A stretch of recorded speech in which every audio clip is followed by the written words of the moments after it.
I spent my childhood in the branches of trees. Oak trees, dogwoods, sycamore, magnolias, and pine trees if their branches were low enough and accommodating. Always reaching, my young hands, oversized and strong, felt along like braille for the perfect hold. Long, double-jointed fingers stained purple from hours of shelling peas and accented with angry cuticles, dug in hard. Gangly, thin legs, tanned from Alabama summer sun, would heave and swing into place. Agile, often bare feet, finding the trunk's available scars, eyes, and bumps. Onward, upward. And if I happened upon a good branch, parallel to the ground, just thick enough to hold me, I'd wrap my knees round tight and hang upside down, imprints of bark etched in my skin. Low branching trunks were impossible to resist. Some of these towering giants of my youth could reach heights 30 to 100 feet, standing tall and strong, able to endure sometimes centuries of weather, pestilence, and climbers. Tap roots, the life source, form early in saplings, reaching deep to find moisture and nutrition and securing the young trees in place. Over time, for most, the taproot becomes less important and withers away as the root system grows out laterally. These mature roots are shallow, expansive systems that can branch out many times the length of the canopy. One year during an ice storm, about a dozen pine trees, too tall and skinny for their own good, cracked and toppled under the weight of frozen water. The next morning, I found a giant skein of pickup sticks in the front yard. Some had cracked and severed, leaving monuments of jagged daggers. Some gave way entirely, felled with such leverage as to unearth themselves, exposing roots and underbelly, left with a great hold. There's a saying in yoga, root to rise. You ground down to the earth, reaching and connecting, and only then can you grow, or balance, or rise. The strength is in the foundation. With any yoga pose, the key is to root. Whatever part of the body is touching the earth, feel deeply through it, reaching, extending to find your footing, root. Now, apparently, grounding or earthing, aka walking around barefooted, is a thing. A movement.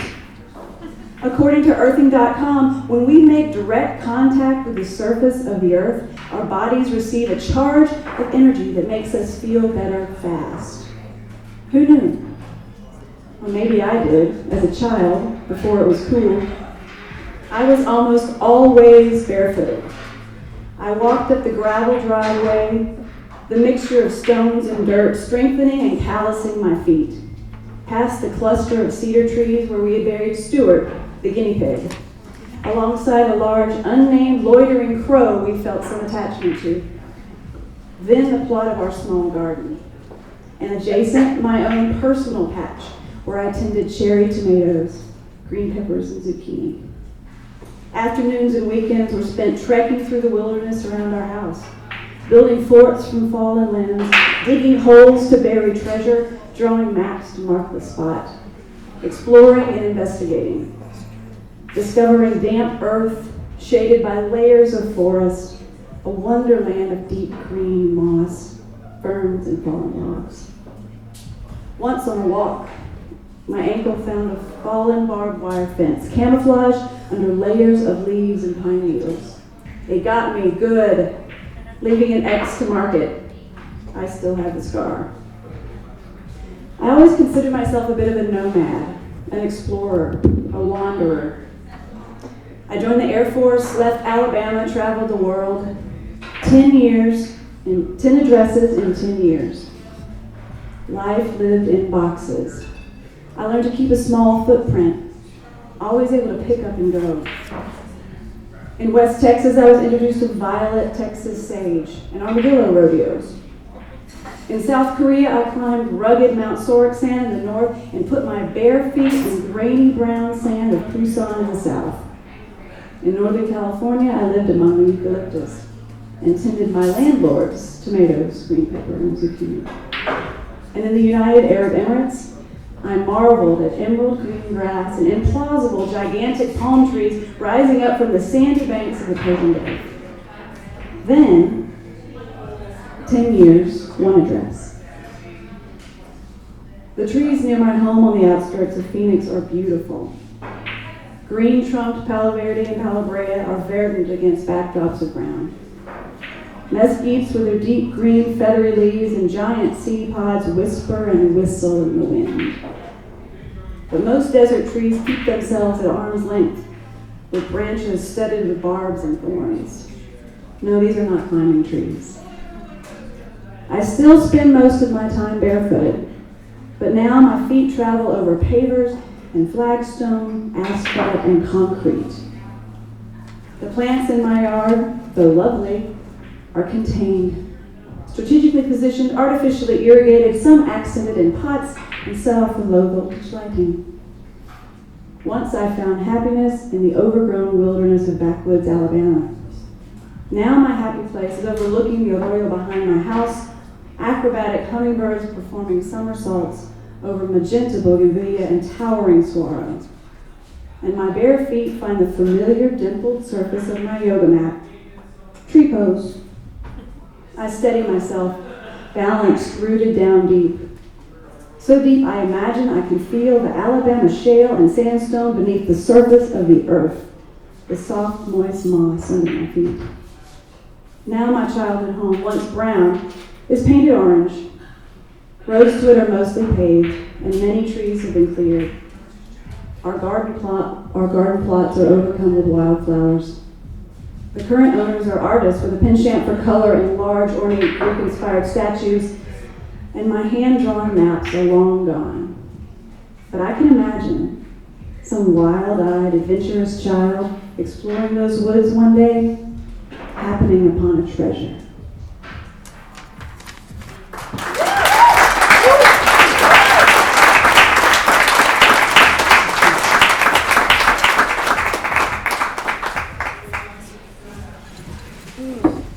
Thank you. All right, shifting gears.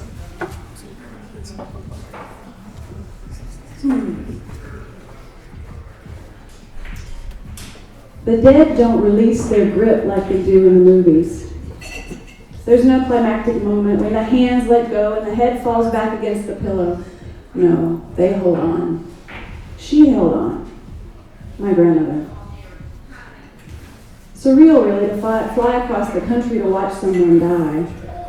To be summoned because it's time.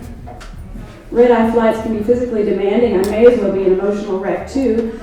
Nothing a half a dozen or so tiny bottles of Merlot can't cure, or at least dampen. There's an in-flight movie, but I'm not watching it. Instead, I have my own internal movie.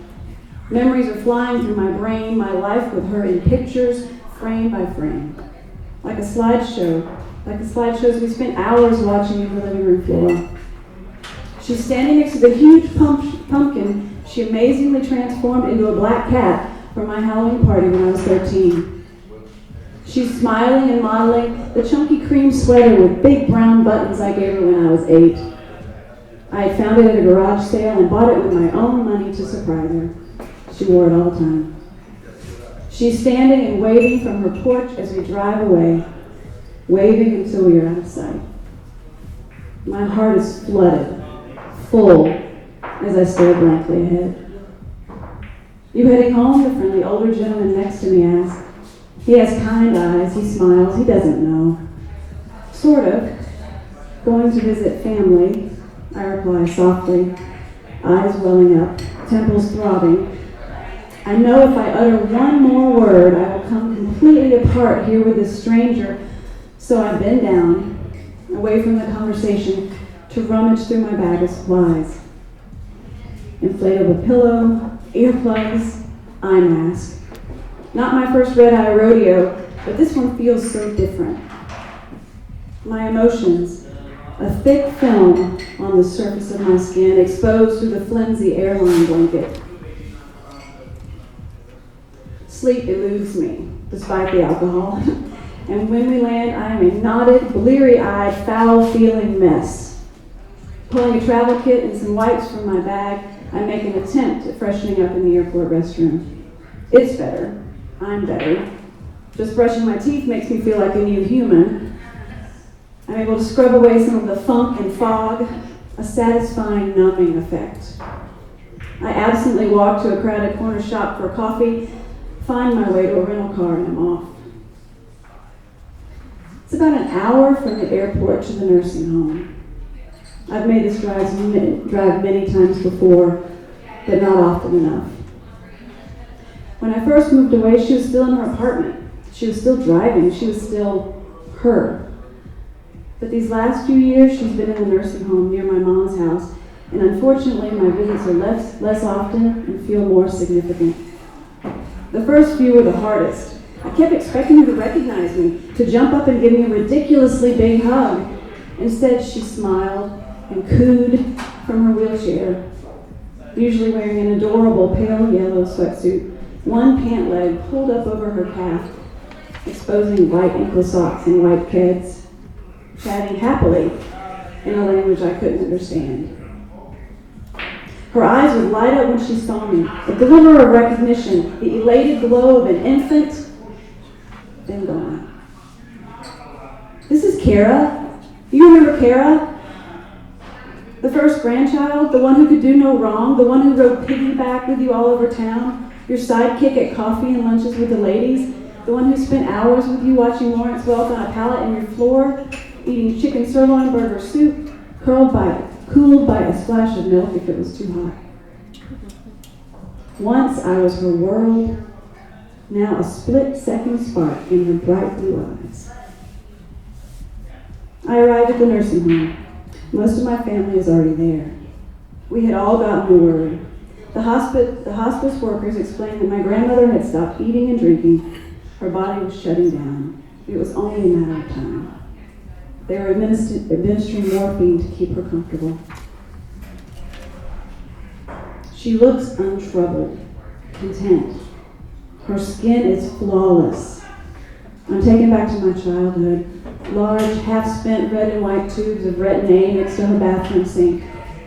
A long-handled lucite magnifying mirror and tweezers, their permanent home on the table next to her chair in the living room. Rituals I didn't think much of then, now forever etched in my memory. And so effective. She is beautiful. We gather around her. I lean in close and hold her left hand. It feels like she's holding mine back. I believe she's holding it back. Her hand is soft and smooth. My thumb feels too rough for it. I tell her how nice her skin is, how much softer it is than mine, that whatever she's doing is working. I stroke her hair back from her face and am enveloped in another memory. I'm 12. Standing uncomfortably in a restaurant parking lot, her familiar fingers pushing the hair off my forehead out of my eyes. You're my special girl. She always did that, always said that. I would get so annoyed and step away, fighting her love, feeling unworthy of the adoration, undeserving of the affection. How could someone love me so much? Now, all I want, more than anything, is to feel those soft fingers on my face and hear her voice telling me she loves me and is proud of me and I am still her special girl. Her breathing is slow and steady, a peaceful, deep sleep. We go around the room with sporadic goodbyes and sweet thoughts, listening to her breath, watching her chest, waiting, wondering. We love you, Mother. Oh, sweet Betty. We love you, Grandmother. Thank you so much for everything. For everything.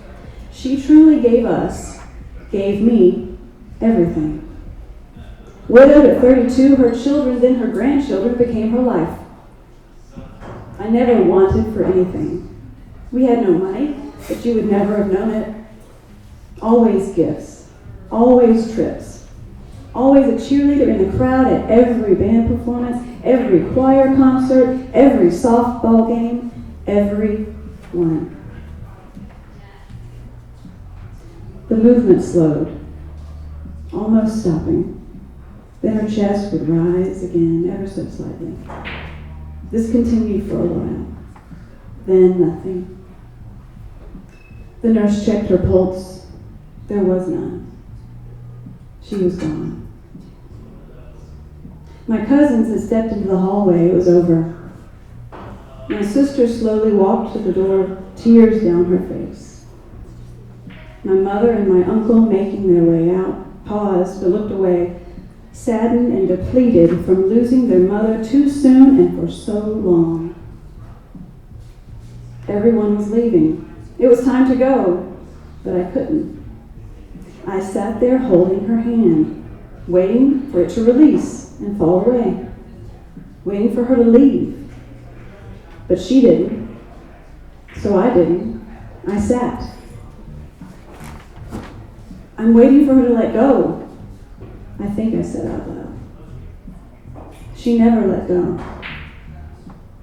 I wasn't expecting the final act to be mine, to have to draw my hand away, to untangle our fingers that in that moment seemed to fit together so perfectly, to pull away like I had done so many times before. Thank you. Thank you guys very much.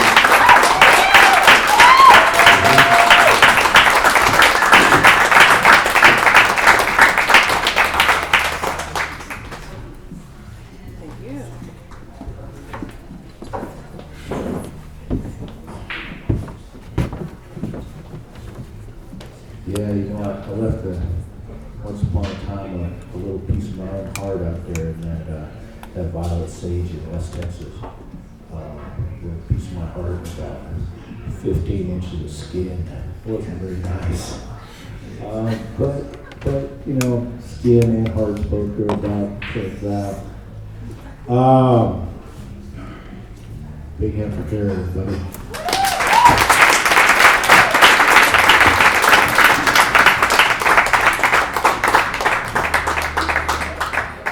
So, once upon a time, there's a place called The Gap. Anybody know what The Gap is? Which one? Nicole knows what The Gap is because she drives between here and Utah all the time. So, The Gap's kind of north of Tuba City and south of Page and 189. And one time, I think I dumped a valve on the Volkswagen I was driving or something. Anyway, I went into The Gap. And it's a little trading post on one side of the road and a tire shop on the other. And I go into the trading post and I say, hey, can I use your phone? I need to call a tow truck, which of course shouldn't be a big deal because at the time I owned about 9 of the things. So I figured I'd get somebody up there to come get me, right? And I said, can I use your phone? And the Navajo lady behind the counter said, well, no, it's broke. No phones, no credit card machine. And I said, well, it's going to be back up soon. And she said, I don't think so. It's been out 11 days. And I said, oh. And she's like, but if you want, you can use a phone booth. And I was like, really? She's like, yeah. She's like, just follow the trail out back up on the hill. And I was like, all right, well, could I get some change? And she said, change? I was like, it was a phone booth, right? And she laughed at me again. And she said, no, we call it the phone booth. It's the place up on the hill where you get some cell phone reception. And I tell that story tonight for 2 reasons. The first is to illustrate the place where our next reader comes from. My friend Orlando White grew up on the Navajo reservation. He still works out there. He lives out there. Teaches at Nate College out there. And that's the world he comes from. The other reason I tell that story is because I'm a storyteller, not really a poet. And as a working poet, most of my poems are narrative in nature, which is exactly the opposite of what Orlando's poems are. Orlando's poems are incredibly sonic. He's a guy who will take a single word or a single letter and just take it apart and fuck with it for an entire page. And he's the first person that came along that taught me to appreciate that kind of stuff. Orlando is not only a poet, he's also a teacher in a way that I can only hope someday to be. So yeah, check it out, Orlando White, everybody.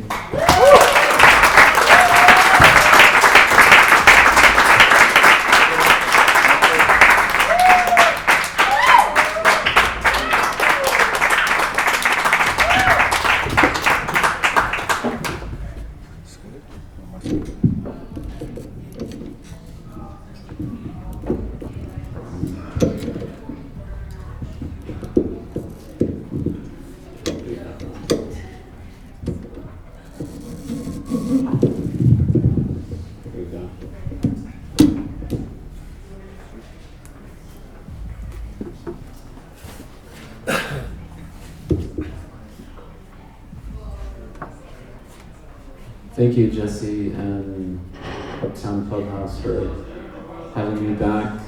City of Flagstaff, all you wonderful folks coming out tonight to hear Cara, thank you as well.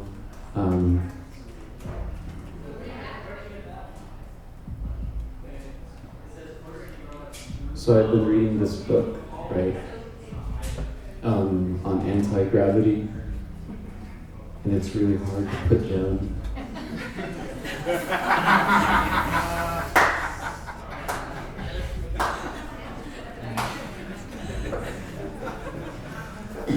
This is analogy.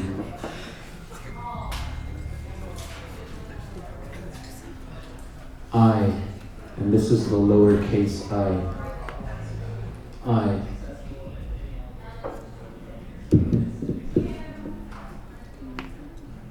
On the page, a man the size of a letter wears a white necktie and a dark suit.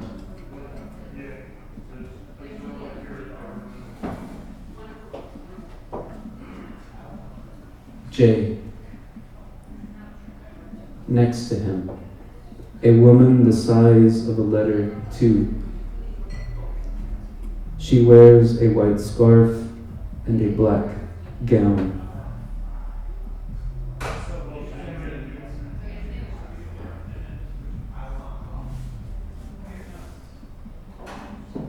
Hyphen. Not a punctuation sign, but a mark of accentuation written between two lovers.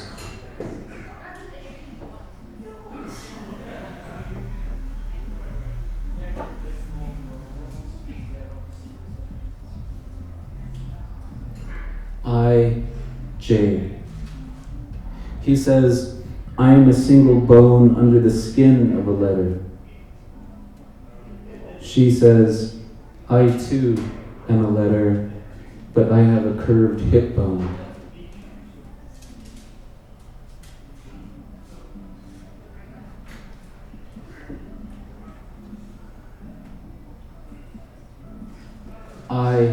I-J. See them on the white bed of a page, how they hyphenate, how they will create language together.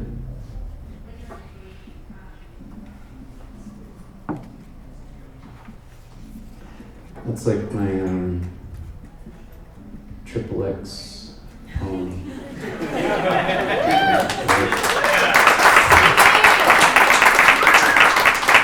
I mean, I like seeing two letters, you know? Get it on, two lowercase letters. It's a sight to see. You know, it's like when you just like, you know, like when a book is closed and then you like just peek under it, like you just like peek, you just like open the book just like a little bit and you're peeking, right? And you see something that you're not supposed to see. And And it's bad, you know? It's like peeking under someone's skirt.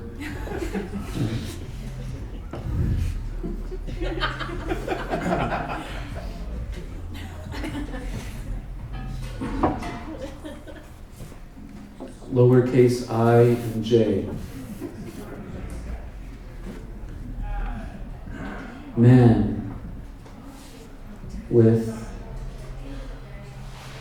one leg, no arms,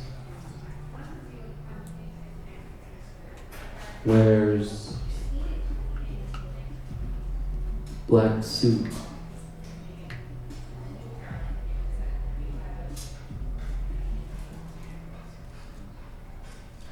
white necktie,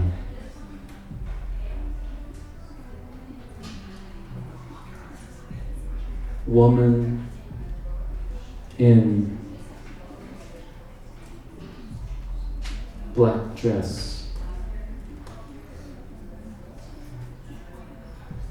white scarf,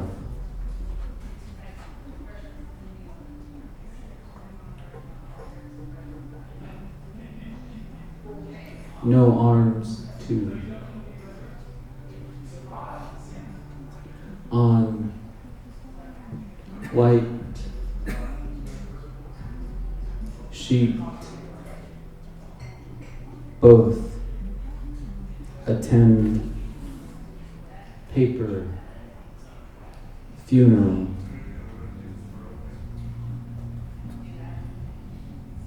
Tears, ink,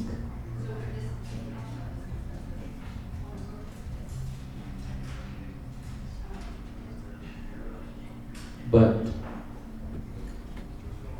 you can put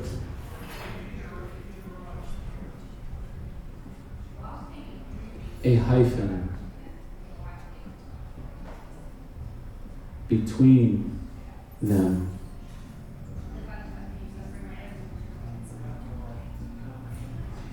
Look, they are holding hands.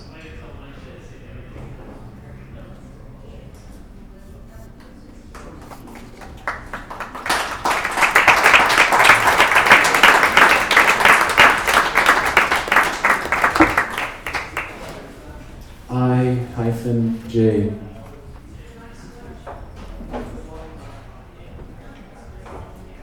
Skeletons shaped like two letters. She holds a comma. He holds a black dot.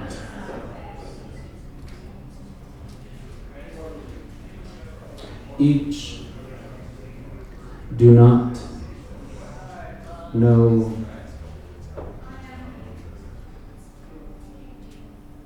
the other until they are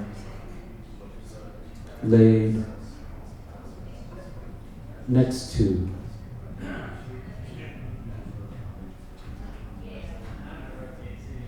one another. Underneath the paper,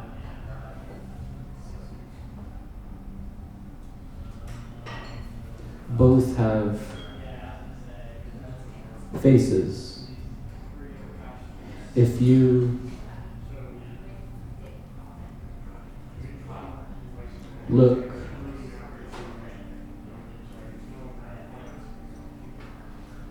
under the page,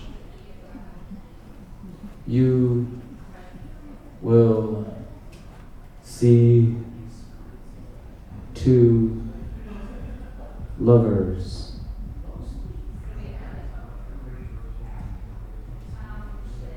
shaped.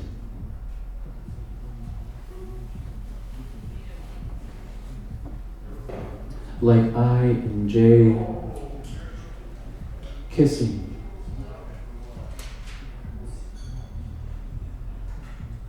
With a hyphen.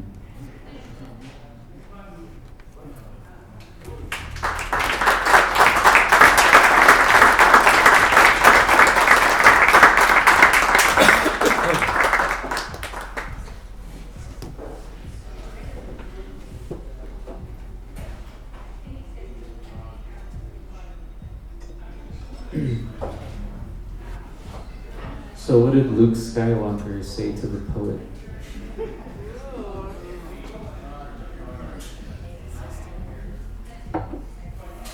Metaphors be with you.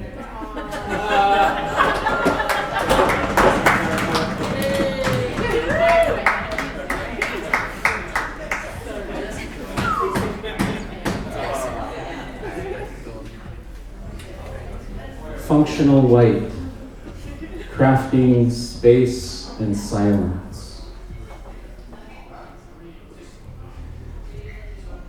The white space is just as important as the text in a poem. Whether it's the counter that shapes an O or S, a line break after a word, or a caesura within a line. With space, one can shape sound and language to create a poetic feel. And with that, one may express a silence. When we write or type, our focus seems to be on a small percentage of the paper, which is where the text is placed. But around it, there lies a pause. A momentary rest that hibernates, much like a semi-breathe rest within a measure, or like a crease pattern after unfolding a sheet of paper. Space holds rhythm and structure. Plus, what are letters, words, punctuation, and sentences without the music and form of the page? A particular text that comes to mind is Lecture on Nothing by John Cage, in which he composes measures of white space.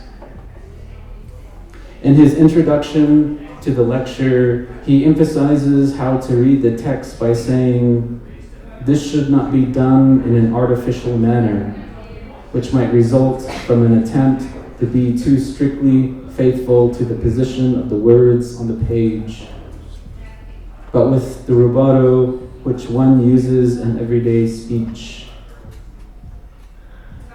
In a way, Cage reminds us not to depend on language, but rather to consider the cadence of line in relation to the page's expanse. Where the paper and body and ink and breath exist simultaneously in order to create a literary moment for the writer, that connection between poet and page becomes proportional to each other. Where symmetry occurs in that instant, you ascend, then descend, and finally crossbar the A.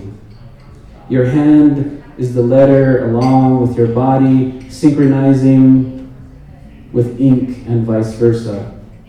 Because there is a pulse in the human figure. There is pulse within the folio as well. The poetic existence in space between the written language is the vital sign of silence.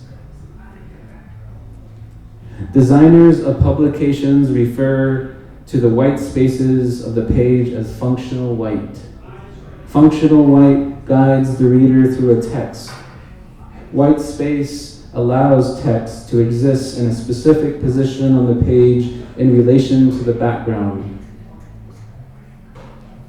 And perhaps that background is the throat of paper, inhaling language and exhaling sound and silence, like Inuit throat singers, when the page and poet are face to face, close enough for both their lips to meet, their breaths subsist off each other. And in an instant, that natural ornate experience blends person and page. The line and its breath, with its origin from the lung of the page, is caesuric. As we, poets, are too.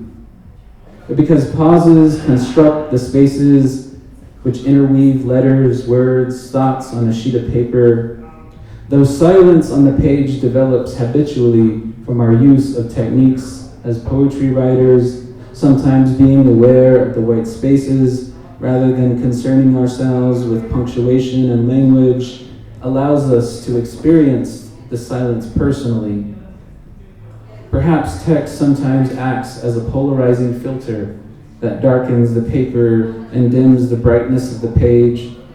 So it's up to us, the poets, to write and unwrite and interpret and reinterpret the page through space by making language and silence collaborate. Because there is another rhythm waiting to reawaken from the depths of the page, and we, poets, should construe and create the pause before and during the reading and writing of a poem.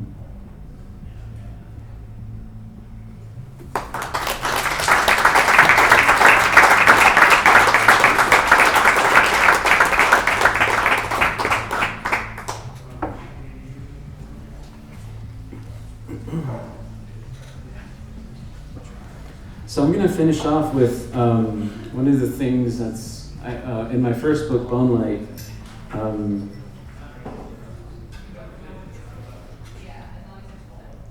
Exploring the lowercase I and J. I remember when I was an undergraduate student with the summer writing program at Narrow University in 2003. I was taking a workshop with Elizabeth Robinson, and she gave us a sort of really general writing exercise in which we had to think about our relationship to a thing. And I remember sitting there in the poetry workshop. When are we going to have a break? Because I really got to take a piss right now. And then break. And then I start running to the restroom. And as I was just about to enter,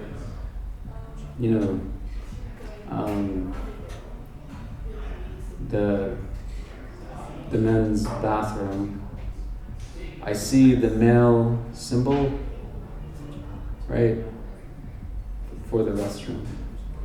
And so the first thing I noticed was the space between the body and the head. And immediately I thought of a lowercase I. And so then I turn around and then I see the women's bathroom, and I see the exact same thing. Instead I see a J, a lowercase j, if you will. You know, kind of how like the swash of the J is like a dress, right? That kind of, And she's wearing a white scarf and a black dress. He's wearing a black tuxedo and a white necktie. And I remember before I could lose that thought, I didn't go to the restroom. So I went back to the workshop and class started, and then I had to write these poems down. And so those were the 3 poems that I wrote, that I shared with you earlier. And so there's, I guess that I was sort of looking at, I see like the alphabet as a culture, as its own culture, distinct from our culture. But we're related, right? You're a person, I'm a person, per meaning single, right? One. Son, S-O-N, is the root of sound. So we are sound. Sound moves through us in the same way a letter is a sound. And the same way sound moves through a letter. And so, thinking about that, and also thinking about that relationship between lowercase I and J, to me it felt like a love affair. It was sensual for me, putting the hyphen between them. They're holding hands, they're kissing, or they're fucking, right? And so I guess that's sort of the good side that I was thinking about. Edward Said, the Palestinian theorist, thinker, philosopher, in his book Orientalism, he talks about when a culture looks at another culture, they only look at two sides of that culture, the exotic side and the evil side, right? So when I look at letters, in particular lowercase I and J, in my first book, Bone Light, I see lowercase I and J exotically. But in my second book, towards the end, I look at I and J perhaps in their evil way, and the possibility of them, or at least one of them, committing an act of violence to each other. So, what does that mean for another letter to kill another letter, as opposed to another letter fucking another letter? So this one, I'm going to end with this one. It's called Cephalic. It's the very last poem in my second book.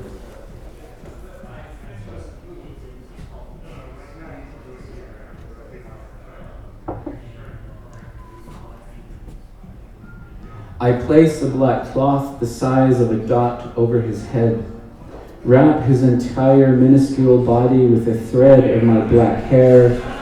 He lies there on a white sheet of paper and squirms like a dark cocoon, thinks he is going to transform. The letter, when it begins to lose color in a book never opened, becomes a macula in thought. And when read through the lens of a decimal point, see its dark fleck of a cranium, see expendable language. Grab the letter J next to him. Hold it like a tiny black scythe, behead the I, and watch its dot head roll to the back of a sentence. Thank you.